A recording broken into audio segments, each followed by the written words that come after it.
Hello friends, El Cachorro here, and I've decided to make my next video on WWE SummerSlam. So today is El Cachorro versus SummerSlam. So I thought we could give you a little rundown of the results and give you my thoughts as well. So as we start off, I did not watch the pre-show, so I will not cover those matches. The first match was Seth Rollins versus Dolph Ziggler for the Intercontinental Championship, with Dean Ambrose and Drew McIntyre in each other's corners. Great opening match. Start off the show with a bang. Lots of great spots. Couple spots where I think they probably could have won the match, but they like their false finishes in the WWE, and they like to make every move be able to be kicked out of. Overall, Seth Rollins ended up winning the match after Dean Ambrose took out Drew McIntyre and became the new champion. So it's a really great match. Great start off. Really got the audience into it, and it was very fun. Very watch. Following that, we had the Tag Team Championship match from SmackDown. The New Day versus the Bludgeon Brothers.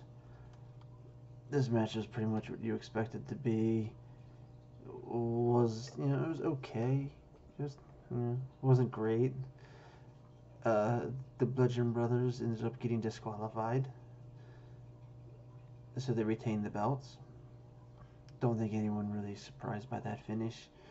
It was a filler match. It's what it's supposed to be. I guess they're going to probably feud with the Bar next. So that match was what it was supposed to be. Then the most surprising match of the night. Braun Strowman versus Kevin Owens. If Braun loses the match in any way, shape, or form, he loses the Money in the Bank. I expected there to be all kinds of these disqualification moments, and Kevin Owens was going to try all kinds of little tricks and stuff. Yeah, that didn't happen. Braun destroyed Kevin Owens and won the match in like 3 minutes, and there was like no entertainment to it at all. I did not understand this match at all. I mean, the whole point of it was pointless. I mean, what was the point of the stipulation? If you didn't even play up the stipulation, I expected Owens to maybe try some count out stuff, maybe try and get Braun to hit him with a chair. They did nothing. He just got absolutely demolished in like 3 minutes. I don't think this company knows what to do with Kevin Owens. They have a great performer there, and they're just wasting him away. So it's very sad. This was definitely the most disappointing moment of the night. Then we had the Women's Championship match. Becky Lynch versus Charlotte Flair versus Carmella in a triple threat. Very good. This was also a very entertaining match. A lot of good spots. The biggest kind of shocking part of the moment is we could see why Charlotte Flair's been missing for a while. Charlotte Flair had a something done. Let's just say Charlotte Flair went from like a B cup to a D cup. And I know guys like big boobs, but they just looked ridiculously kind of too big. Like they didn't really fit the rest of her body much at all. And hey, I think maybe he was throwing off her coordination because she was missing a few spots as well. Becky, that was doing great. Carmella looked really good. They two were performing very well. Of course, then the end result ended up being Becky hit Carmella in a submission move, and Charlotte came in. I'm not even sure what the name of that move is called. Doesn't even tell me what the name of that.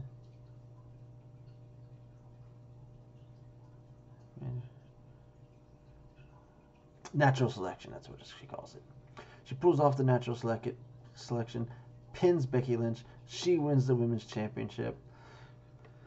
Kind of a bummer. I was really rooting for Becky Lynch to get this chance, finally get her opportunity to shine.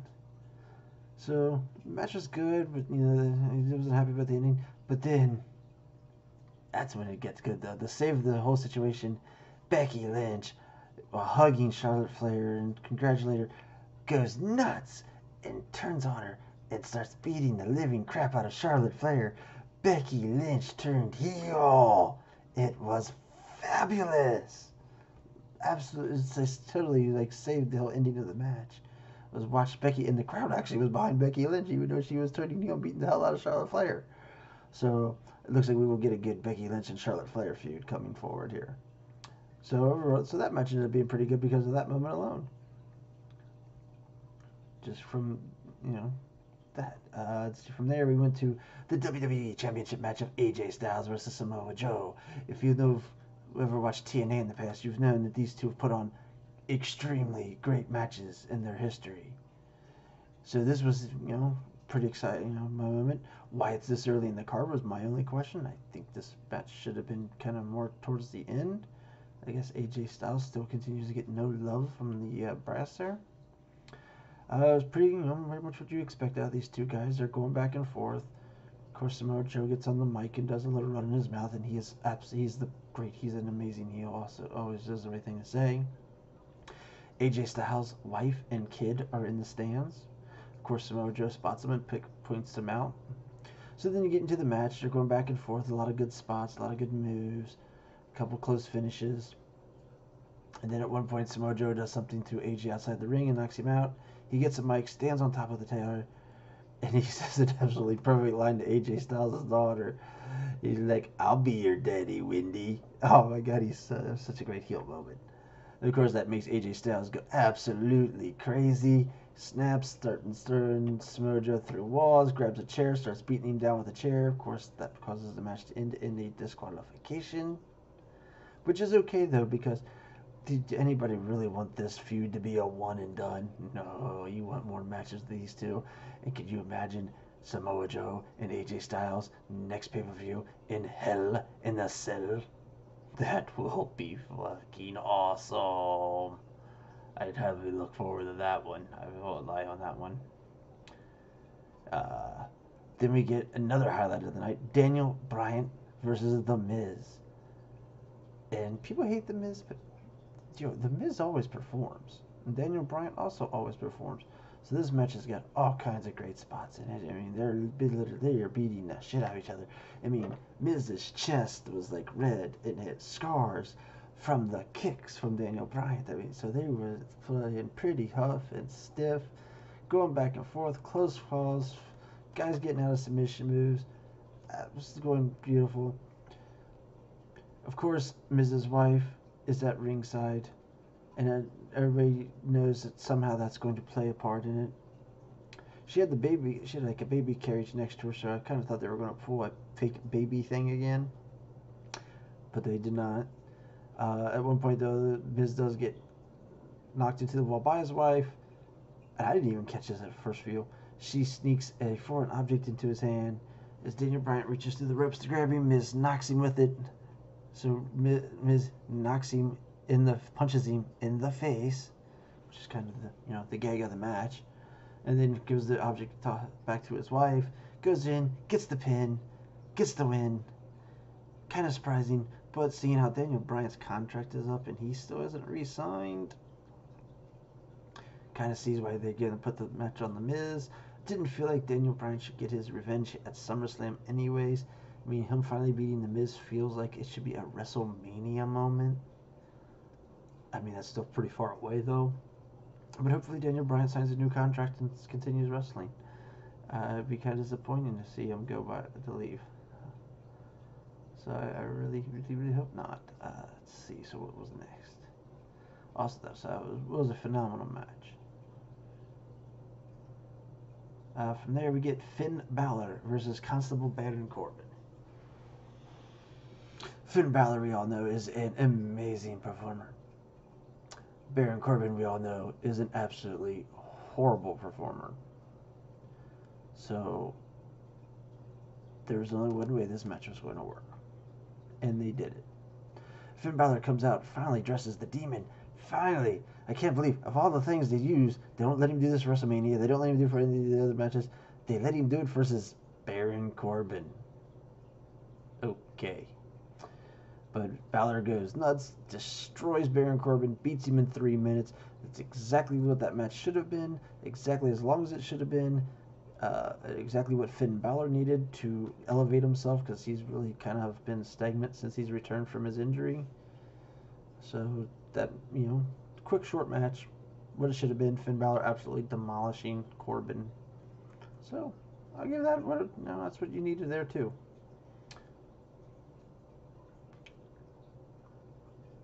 Then we get the United States Championship match of Jeff Hardy versus Shinsuke Nakamura.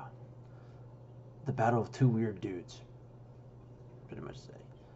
You can see Jeff Hardy's kind of up there in his age a little bit. He's not, as crisp as he once was. It was still, an okay match. It was decent. No real high spots in the match. Just a couple moves here and there. Just the typical match you would expect from these two, or at least from Jeff Hardy at this point in his career.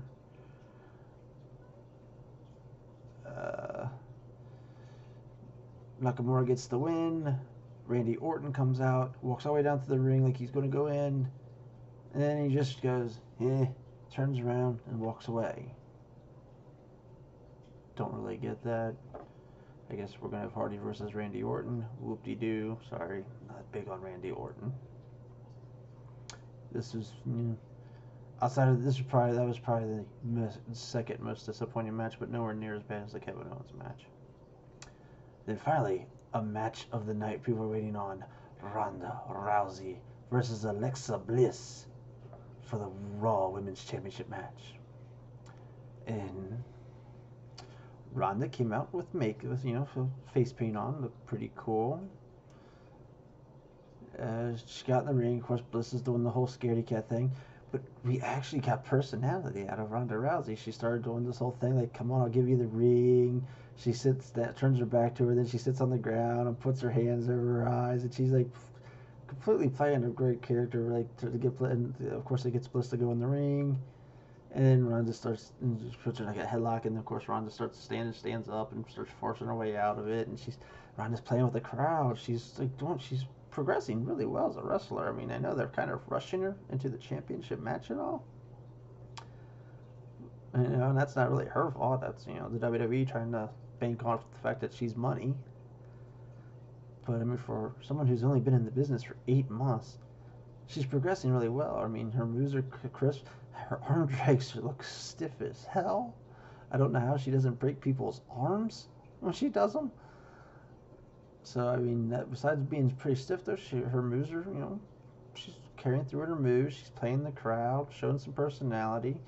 So she's progressing pretty well. I mean, she pretty much dominates the match. I mean, I would have thought Alexa Bliss might get a little bit of offense in, being that she's, been the top heel there for a while. But no, Ronda pretty much dominates the match, gets a tap out on an armbar, and wins the Women's Championship. Of course, Natalie comes in and hugs her. The Bella twins come in and hug her because God knows, they always want to be in the spotlight. But, and she celebrates, and Ronda Rousey's now the Women's Championship. So let's see where they can go with her from here. I mean, I don't know what's up with Nia Jax. I'm assuming she has an injury, so I don't know how close she's returning, but that's someone that could battle with her. Of course, we all know that Natalie's going to turn heel and feud with her at some point. That's kind of written in the cards. You could feud her with the Riot Squad. I don't know if they're really at that level. Sasha and Bayley, I don't even think they know what they're doing with Sasha and Bayley. So not a lot of options on Raw that you would try to push with Ronda Rousey there. So it'll be interesting to see. I mean, at least we know she's going to be on the show, unlike, Brock Lesnar, who only shows up like 8 times a year. But, I'm going to give her credit for that, though. She did a really good job.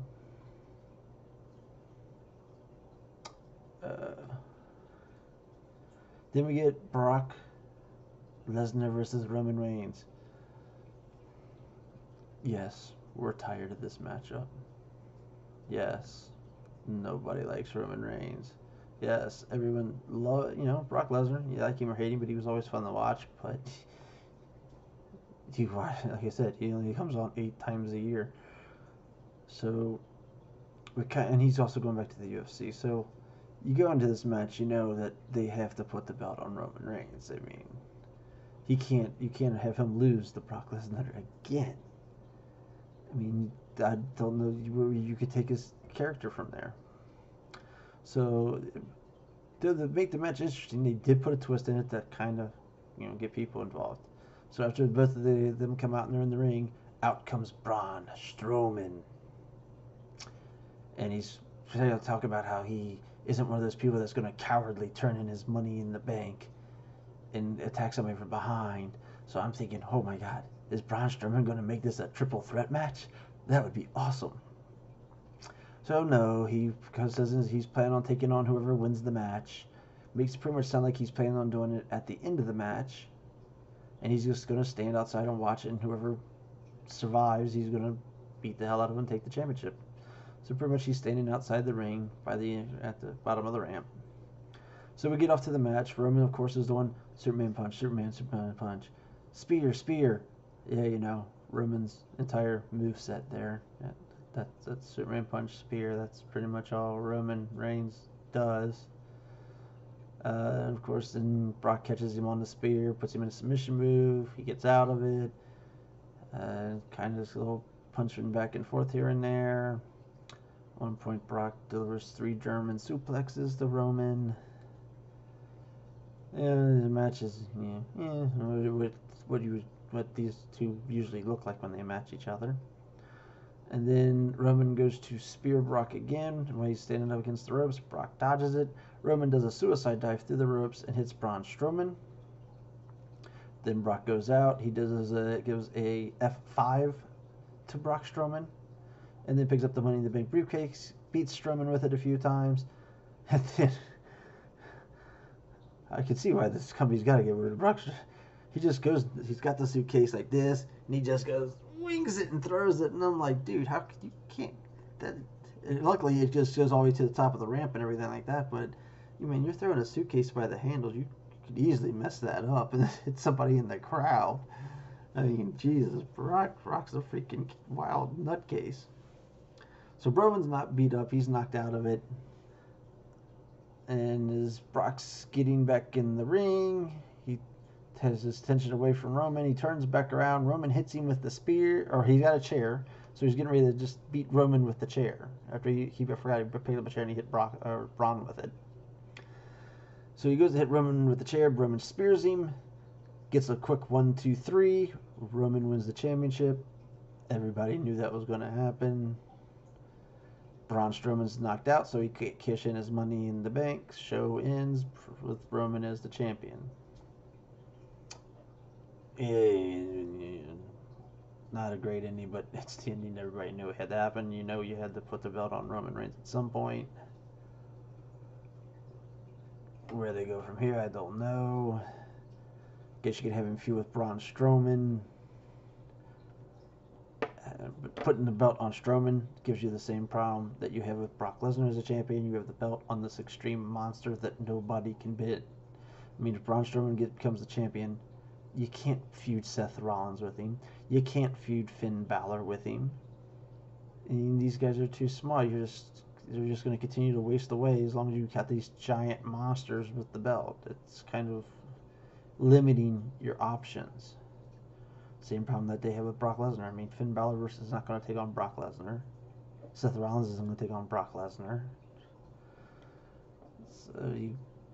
So I have to see where they go with Roman from here. How the crowd's going to react to Roman on Raw tomorrow is going to be very interesting. But that was the end of the show. I mean, like I said, outside of the Kevin Owens match was absolutely baffling. I didn't understand it at all. But the rest of the card matches were okay and with a couple really, really good matches. So I'd say it was a pretty good show.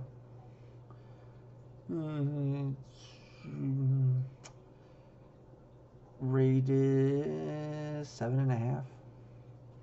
I mean, it's not like the greatest pay-per-view of all time, but like I said, it kept what it needed to. We had some really great matches, and then the matches that should have been crap matches were short, sweet, and did exactly what they needed to do. Like the Ronda match, short, exactly what it needed to be. Shouldn't have been. Ronda's not going to do a 30-minute match. She's not at that level yet. You did what you needed with her. She demolished. She won. Blah blah blah. Finn Balor's also a 3-minute match. Exactly what that needed to be. Finn Balor comes in, destroys Corbin. Match over. Then you had some really good long matches. The Seth Rollins match was a long, good battle. The Miz and Daniel Bryan was a good long battle. The women's triple threat match was a pretty good long one battle. The Brock match was decent in length, wasn't too long. So you kept the matches to the point. You pretty much had the results that many kind of were expecting on the big matches. So that would be all El Cachorro has to say about SummerSlam. Remember to smash that like button just so I know that someone actually saw this video, which would be kind of cool. Like I said, I'm still new to this. I gotta work. I need some, special new stuff and stuff like that and get better. But I thought I'd do a SmackDown video to go with my other movies, the stuff I'm doing. So thank you once again for stopping by. And then until next time, El Cachorro says bye.